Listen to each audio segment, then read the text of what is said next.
Here, take this. What's this? This is who you have to kill. Welcome, ladles and jelly spoons, to Kohigh Mathy's YouTube channel, coming at you live via videotape from the orbital broadcast bunker. Britain's first and only airborne subterranean studio, parked just outside Kent. In this month's 20th anniversary retrospective review, we're looking at a true cult classic of PC gaming. So grab yourself a brew or a pint of best as we travel into the pixelated past of 2004 with Painkiller.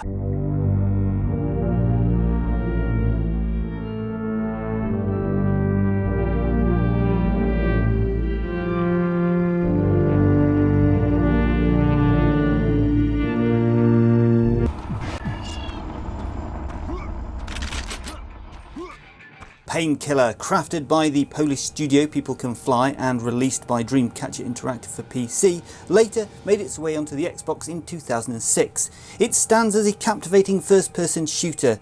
It weaves a tale of a deceased man trapped in purgatory who's presented with a chance to earn his passage into heaven. To do so, he must thwart the advancing armies of Lucifer. Painkiller, a first-person shooter that strips back the complexities of its contemporaries to deliver pure, unadulterated action. But did you know that the developers were inspired by Manhunt's use of darkness and shadows, that they initially played with the idea of making Painkiller a stealth game? Thankfully, they decided to stick to what they do best: high-octane action. The game garnered acclaim, particularly for its engaging multiplayer modes, securing a spot in the Cyber Athlete Professional League's World Tour for 2 thrilling seasons. Oh yes, I remember those days. Ladles and jelly spoons, welcome to the ultimate showdown in Painkiller multiplayer madness. I'm your host, the one and only Patrick White Muffin. This has been Patrick White Muffin, signing off. Remember, in the words of Painkiller, the only pain you feel is from laughing too hard at my jokes. Good night and game on! The development of Painkiller focused on creating a first-person shooter that harkens back to the simplicity and intensity of early genre classics like ID Software's Quake. Painkiller aimed to contrast with the complexity seen in modern shooters by offering straightforward, action-packed gameplay.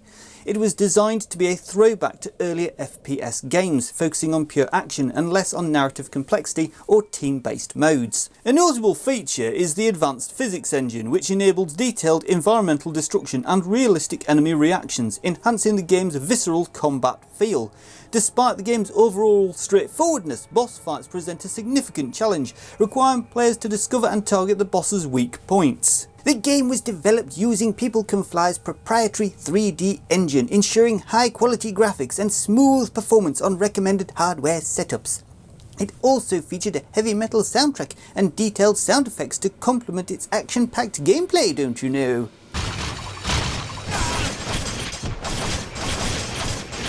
The development of Painkiller focused on delivering a first-person experience that emphasised straightforward action, diverse settings and challenging combat, all powered by a robust physics engine and simplified weapons system, aiming to capture the essence of early first-person shooter classics. Those were the days when games knew how to be games. None of this walking simulator stuff we've got now. Walking simulator? In my day we were lucky if we had a joystick. Yeah. Biscuit anybody?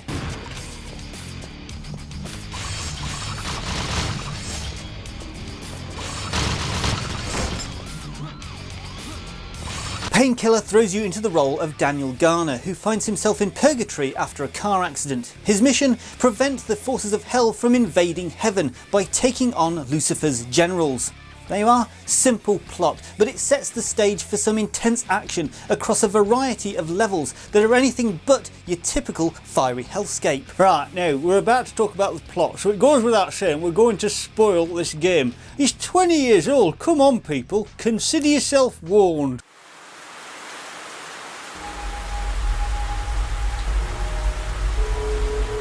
In Painkiller, Daniel Garner and his wife Catherine die in a car crash on their way to celebrate her birthday. Catherine ascends to heaven, but Daniel is trapped in purgatory.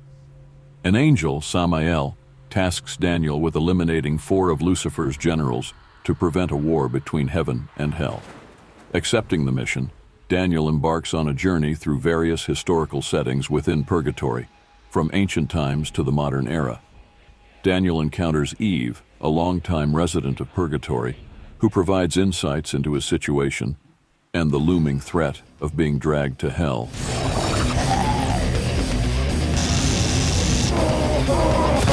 She hints at a connection between Daniel's past and his current predicament.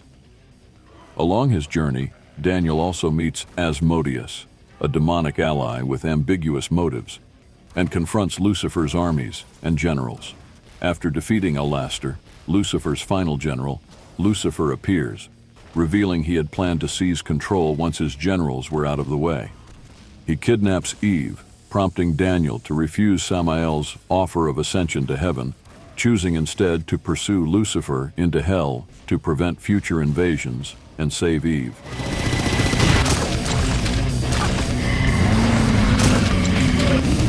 In hell, Daniel defeats Lucifer and learns Alastor has taken control, leaving Daniel to face endless hordes of demons.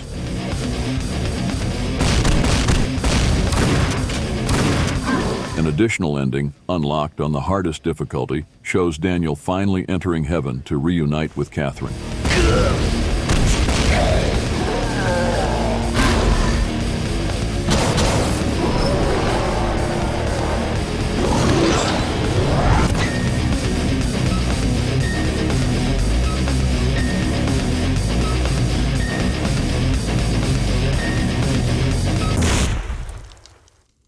Oh, and let's not forget the weapons. Only 5 of them, but each with a unique alternate firing mode, like the shotgun that doubles as a freeze ray. Now that, my friends, is innovation. Back in my day we had one button, you know, and it did one thing. Boil the kettle. Now, let's not forget, in German version the blood was recoloured green and the enemies didn't burst. Also, in January 2004, 4 months prior to release, a hefty multiplayer alpha build were leaked on Tinternet. Dreamcatcher were unable to trace the source and could only warn fans that the leak was not representative of the final game. Drawing inspiration from iconic first-person shooters like Quake, Doom and Serious Sam, the game thrives on the thrill of taking down hordes of monsters. Split into 5 chapters, each containing around 5 levels, your goal is simple: battle your way from the beginning to the end of each level, eliminating hundreds of monsters in your path. The gameplay heats up in large-scale battles set in spacious rooms, where waves of enemies ambush you. The exits are temporarily sealed off, and heavy metal ramps up the intensity. Surviving these encounters lets you hit a checkpoint, pushing the game forward, reopening exits and dialing the music back to the level's standard, less intense score. Variety is a key feature, with each level introducing new settings with distinct themes and visuals. Expect everything from castles and monasteries to opera houses and graveyards. The monster roster keeps things fresh, introducing new enemies nearly every level, including 5 boss fights that test your mettle against formidable foes. On top of the main objective, each level offers a unique challenge that rewards successful players with a tarot card. These rare bonuses grant temporary perks like weapon boosts or slow motion for 30 seconds, adding a strategic layer to gameplay, don't you know? The multiplayer aspect brings classic gameplay modes into mix, including deathmatch and capture flag, allowing for competitive play against others.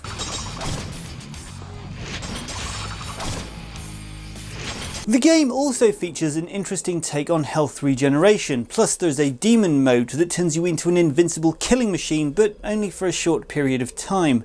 Plus there's a black tarot card system that allows you to customise buffs for each level. It's that straightforward gameplay that makes it a gem. No need for a PhD to understand what's going on, just good, clean fun. Well, as clean as demon slaying can get, I guess. Did somebody say clean? Well, the only thing I'm slaying is the dirty mugs in the kitchen, and occasionally Pat if he's had one too many down the dog and duck. Now, did you know that Daniel Garner, the hero of Painkiller, were originally envisioned and they were prototyped as a gun-toting Latin American with a wardrobe reminiscent of Miami Vice. That is before being reinvented as the tough and troubled everyman that he is in the final game.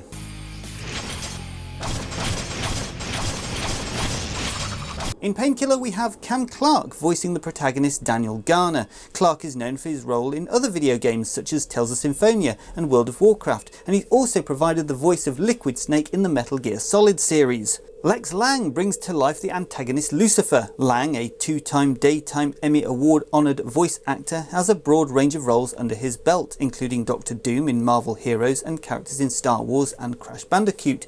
He's also recognised for his work in blockbuster films like Avengers Age of Ultron and Jurassic World. Jim Cummings voices Alistair. With over 600 roles including Darkwing Duck and Winnie the Pooh, Cummings is a veteran of animation and feature films, contributing to classics such as The Lion King and Pocahontas.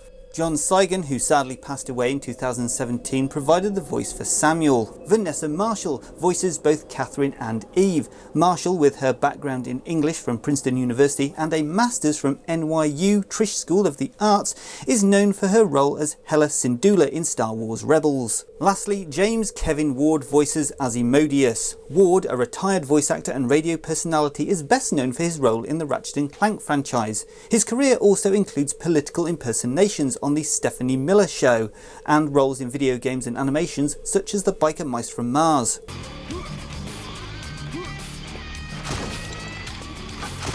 And for music contribution in Painkiller we have Adam Skoropa. He was born in 1975 and he currently lives in Poland.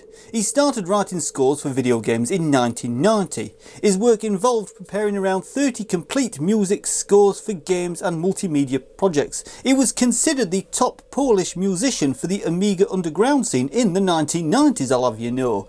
He also established and leads one of the best known electronic music projects in Poland called the Auroral Planet, who released 6 albums worldwide.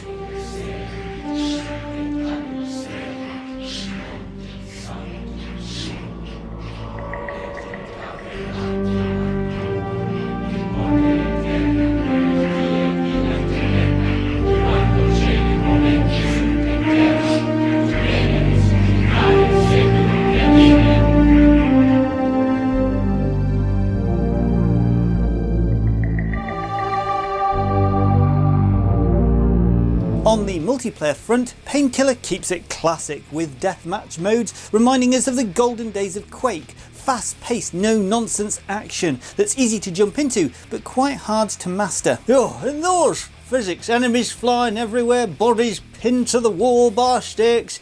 It's like dog and duck of a Friday night, isn't that right, Keith? Physics? In my day, if you shot something, it disappeared with a poof. None of this physics malarkey. Now then, Painkiller is one of the few games that doesn't force real-time rendering for its video display, I'll have you know. Usually, when a game or program has a graphic load that exceeds the hardware's performance, it starts to skip the rendering of certain frames in order to maintain the timing of the animation as intended. This results in the familiar frame skipping or jumping that we know oh so well.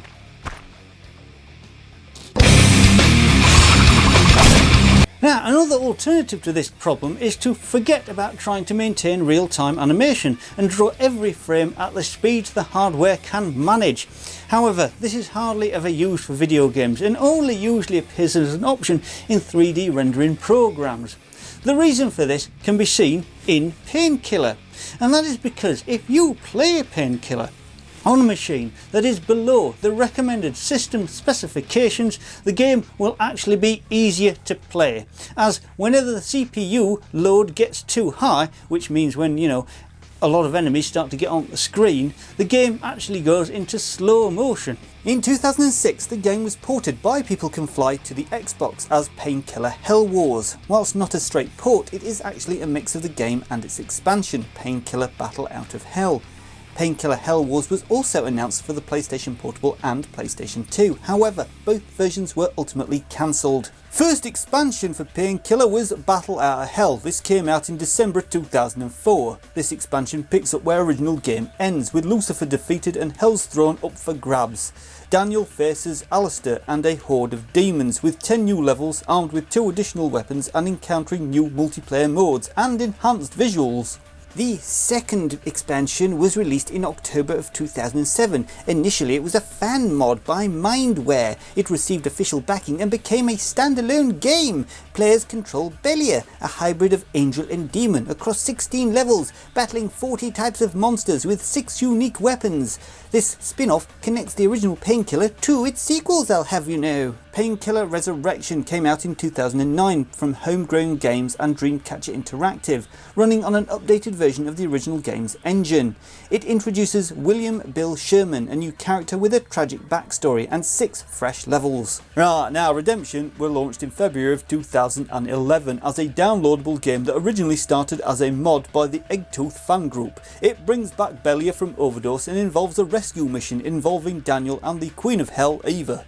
And finally we have Resurrecting Evil. This hit digital shelves in February of 2012, offering 5 new levels packed with around 4,000 enemies. It was developed by Medart and Eggtooth, but it was released by Nordic Games on Steam. This add-on continues the storyline from Resurrection and adds a side story to Redemption, featuring Bill Sherman, who now wields the powerful Sword of Seraphim as the ruler of Purgatory, don't you know? Wrapping up, Painkiller stands as a testament to an era where games were all about the thrill of the fight and the beauty of straightforward design. A true classic that deserves a spot in any retro enthusiast's collection. I couldn't agree more, lad. It's a blast from past that still holds up today. Yeah, you know, if it's as fun as you two make it sound, maybe I'll give it a try. I mean, how hard can it be? Oh, good lord. Oh, that looked like it hurt. I hope he's got good health insurance. Come on, you demon bastards, I'll blow your legs off. If you think you can do better than our Keith at Painkiller, it is readily available on Steam with all its expansions. If you want to crack out the Xbox version though, better beware, it still does command quite a high price at CEX. Now, playing through just Painkiller without any of the expansions for the casual video game players among you will see you playing for a good 10-ish hours. But should you want to see all this game has to offer, you best plan a couple of days off work and maybe wait until the kids are at school, because that will see you battling the legions of hell for a good 29 hours. Now, if you've enjoyed this journey back in time, don't forget to hit that subscribe button. We are still on our journey to our first 500 subscribers, so please, if you're not subscribed to the channel, I mean, you've made it this far into the video. We've got plenty more retro gold to uncover and you won't want to miss it. Subscribe! Thank you so much for making it to the end of the video. Before we go, I'll leave you with this. If the pen is mightier than the sword and a picture is worth 1,000 words, how dangerous is a fax? Cheerio, see you Friday.